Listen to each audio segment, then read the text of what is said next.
Hi guys, and welcome back to another video, and today I'm going to be talking about the latest Doctor Who anniversary specials, what I thought of them, how they all went. Sorry it's been so long.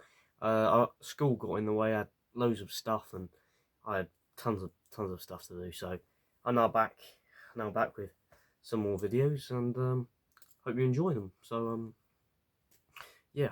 We're going to be talking about the 60th anniversary specials, what I thought of them. Well, the first episode, the Star Beast, what a great episode. It was very good, very good. I liked the way it was shot. It was all very cinematic. The budget's definitely been increased. I mean, the new Sonic Screwdriver looks incredible on camera. I mean, it looks incredible. Things that this can do, build walls and everything. Brilliant. Absolutely love the episode. The episode was a bit strange in certain areas, but really good as well. I liked Miriam Margolyes playing the Meep. She did an amazing job there, absolutely incredible. Um, David Tennant stepping back into the role as if he never left, you know. It's been like, I don't know, 12, 13 years or something since he last played the Doctor properly, if you discard, David the Doctor. But yeah, so crazy seeing him back in the role, and I think he did great. Really do enjoy his portrayal. He just felt like he was doing the classic 10th Doctor the whole time, but slightly different. But I wouldn't say as much of a departure from the original David Tennant as possible. But I really did enjoy that. He was brilliant. First episode was good, solid, but not as good as in comparison to the other two, which we're going to get into a bit later. So obviously we're 15 years later, because supposedly Donna left in 2008, so that put about 15 years later, and Donna's now got a daughter, and she's married to this guy who we saw in the End of Time. I've forgotten his name, that's going to bug me now, but yeah, so they got married in the End of Time episode. So now we're supposedly 15 years later, and they've got a 15-year-old daughter called Rose, and yeah, stuff like that. But can I just point out something? The person playing Rose is not actually 15. Now, I mean, she's playing someone younger than I am, so that sounds, it's really odd. But yeah, but she does not look 15 in the slightest. But yeah. So overall, the Doctor episode was solid.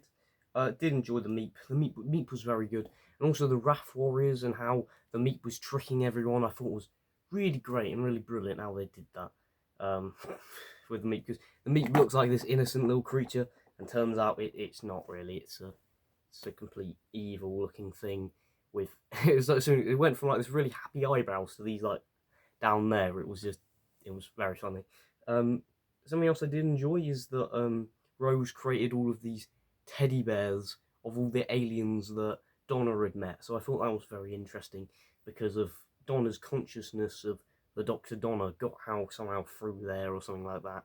And I don't know, it was a very confusing episode. So the general audience member who's never seen an episode of Doctor Who may be a bit confused at first, but they did open with an intro of the Doctor basically explaining everything that happened between the Doctor and Donna, and stuff like that, which I thought was very interesting.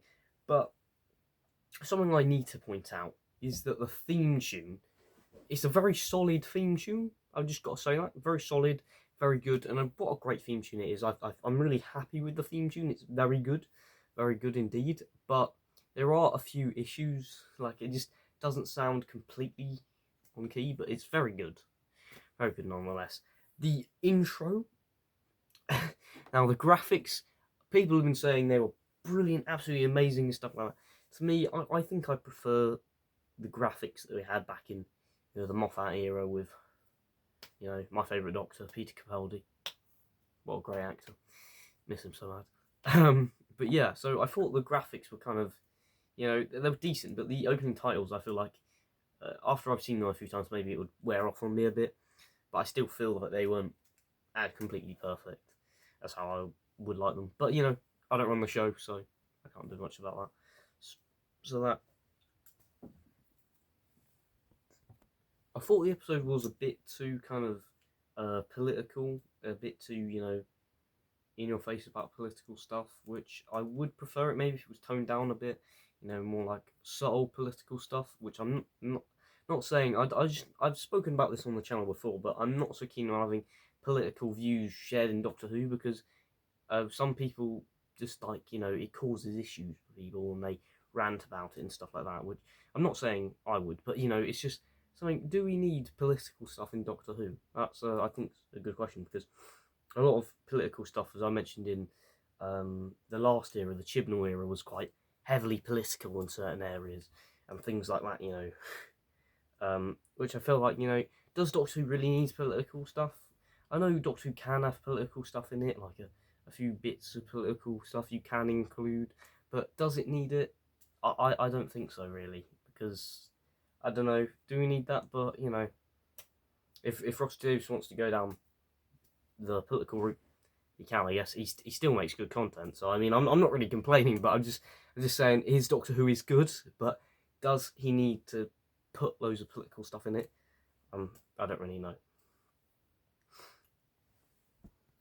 But overall, the villain Beat the Meep was really brilliant. I really did enjoy the way the Meep attacked and all this sort of stuff, and it was good. It was all part of its plan. Is that the Master, the whatever, their leader or something like that. It was very interesting. I did enjoy it. And the Doctor did a court session where he had the Wrath Warriors against the Meep, which I thought was very cool indeed. Very, very cool indeed. And the new TARDIS, that's something I must mention. The new TARDIS, absolutely amazing. It's got different levels. It's amazing. It reminded me of Matt Smith's first TARDIS. You know what I mean? The one that he had from series 5 to 7, that TARDIS, which I thought was incredible. So it reminded me of that heavily because of all the different levels and the corridors and everything, but on a bigger scale. Now I've actually been in the old 10th Doctor's TARDIS and the old 11th Doctor's TARDIS when they're at the Doctor Experience in Cardiff, and they're quite big sets, so I can't imagine what this set would look like in real life. Probably absolutely massive, I would have thought. Probably absolutely massive. But probably absolutely massive. But it looks incredible. It's very much of a classic design mixed in with a modern, new era Doctor Who design, because obviously it's got the police box doors. Obviously, in the classic series, it only had the big TARDIS doors. In modern Doctor, we have the police box doors, which yeah, we'll see. But the TARDIS looks lovely, and the outside, I don't know why they decided to keep the outside of Jodie Whittaker's TARDIS. I don't know, and they never really explained why the TARDIS changed, or the Doctor's clothes. We never got a reference to why the TARDIS changed, why the Doctor's clothes changed. We still don't know any of this. It wasn't really dissolved really later on, but I guess that's kind of a bit odd, isn't it? But but yeah, what can I say?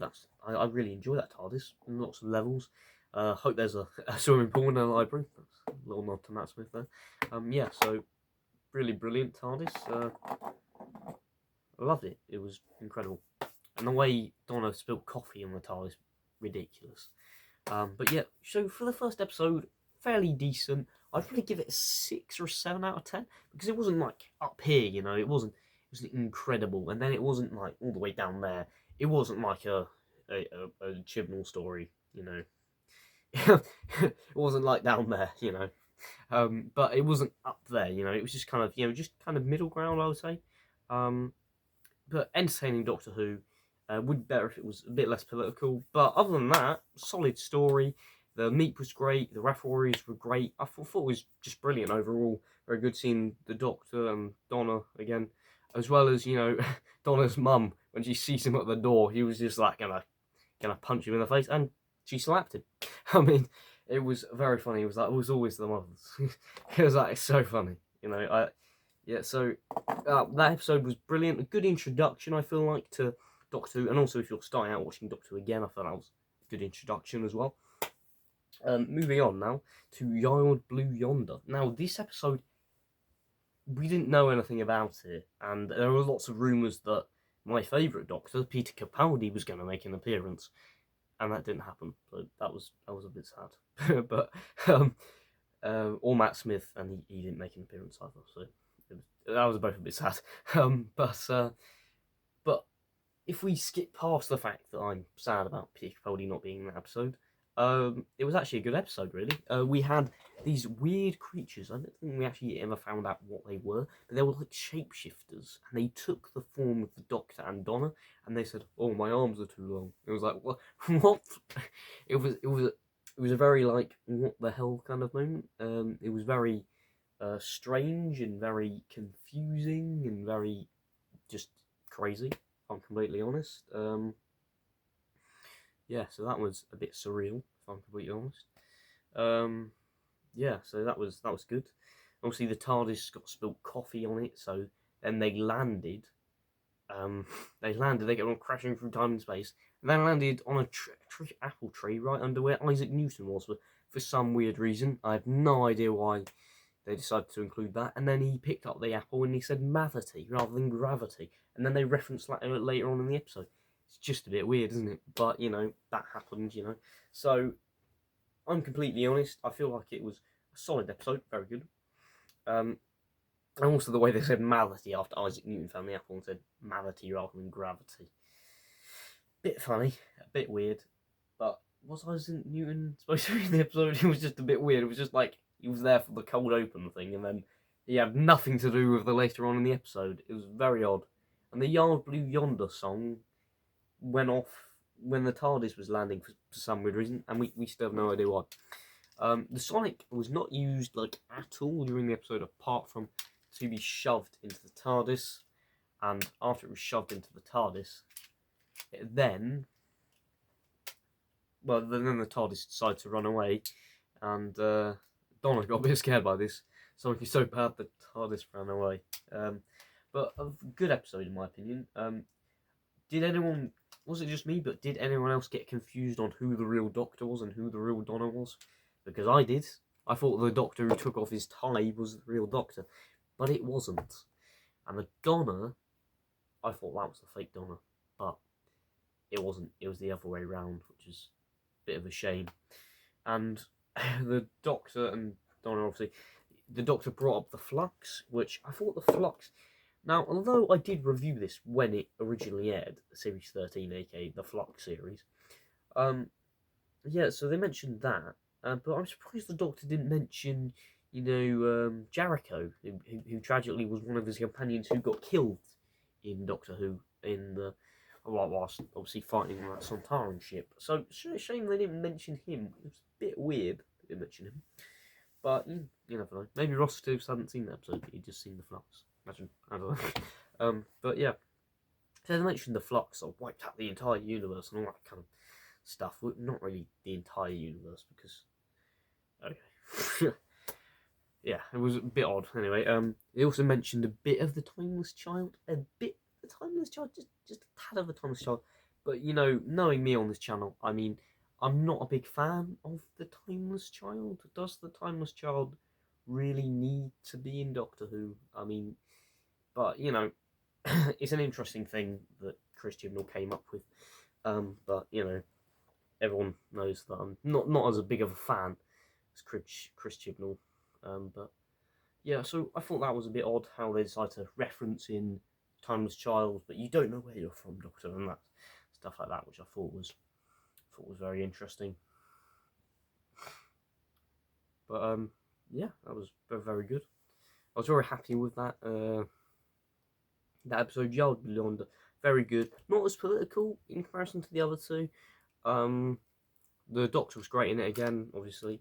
Not much of use of the Sonic, which I thought was an interesting move, because in the first episode they seemed to be reliant on overusing the Sonic, because it felt like it was being used quite heavily, particularly when the Doctor was doing that weird scanning thing, and making that weird of the ship parking and all that sort of stuff.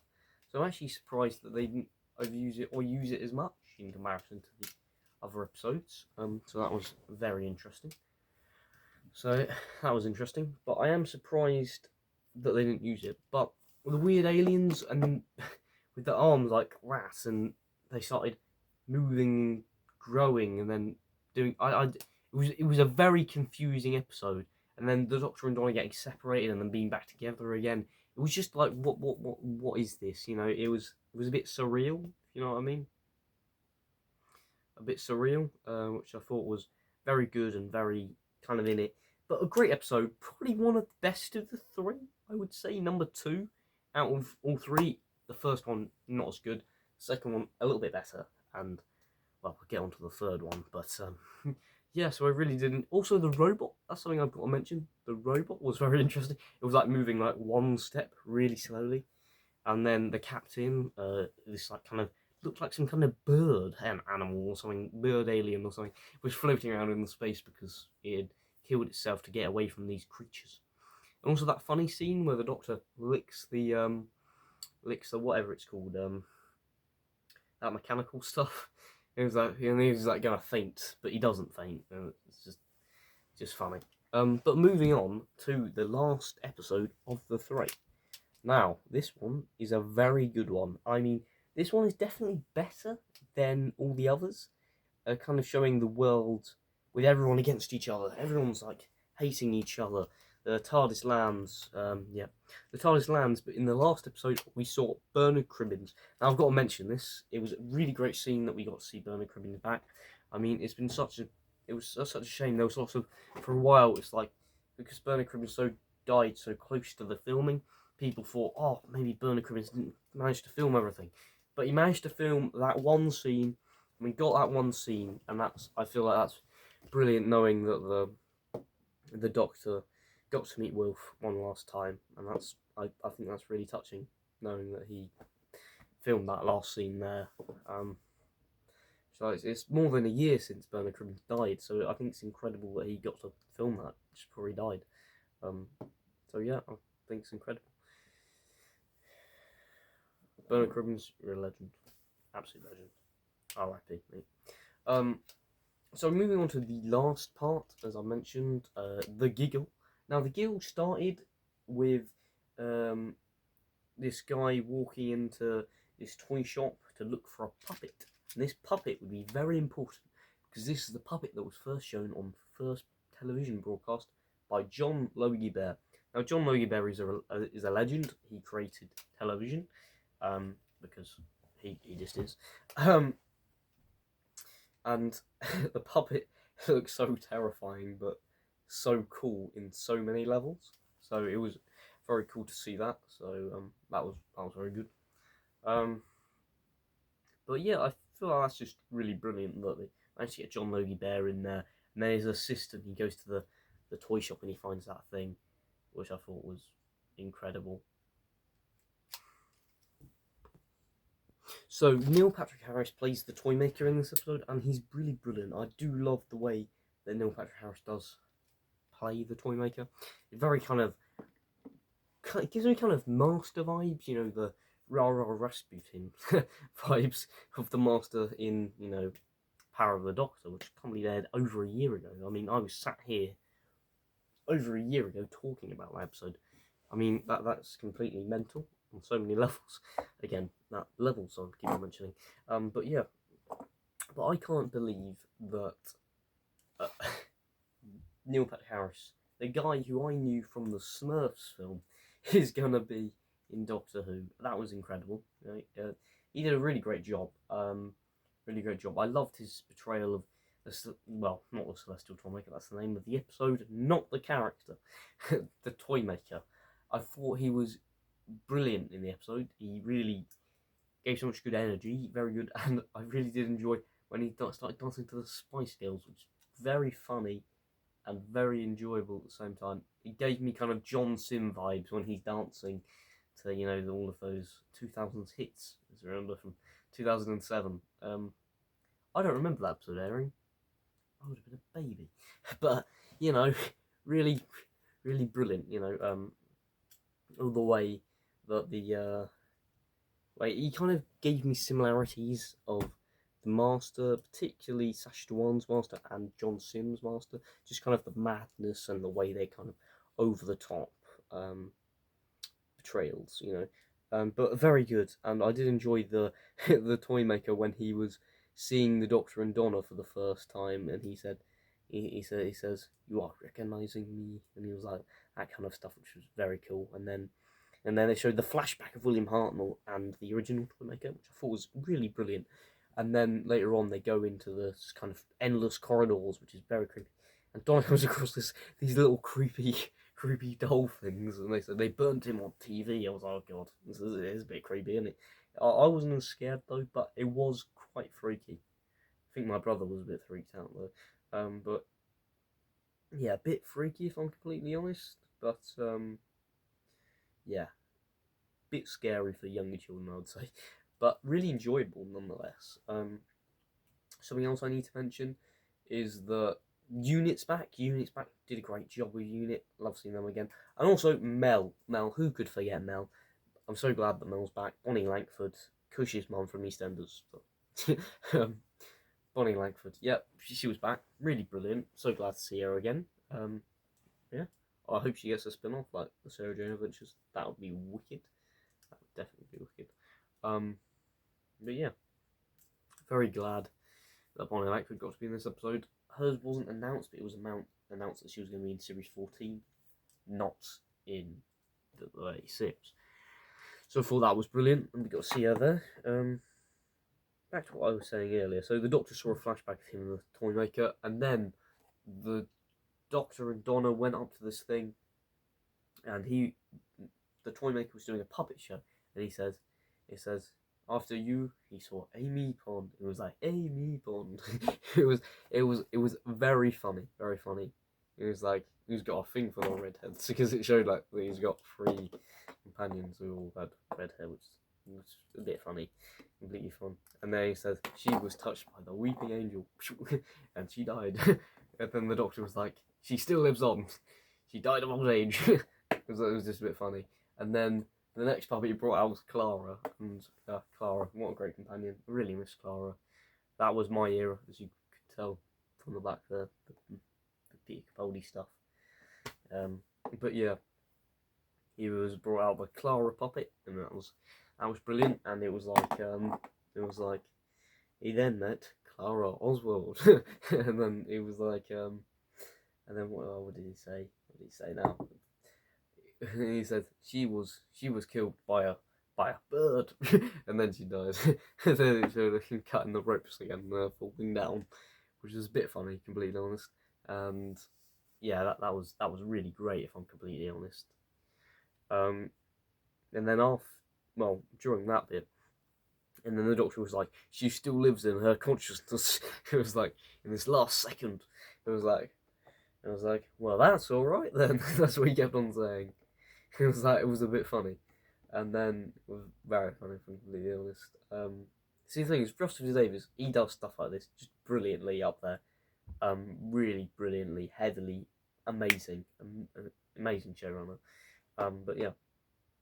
Also, the other thing when he brought out the Bill puppet, it was like he then met Bill Potts. And it was like, and then she was killed by the Cybermen.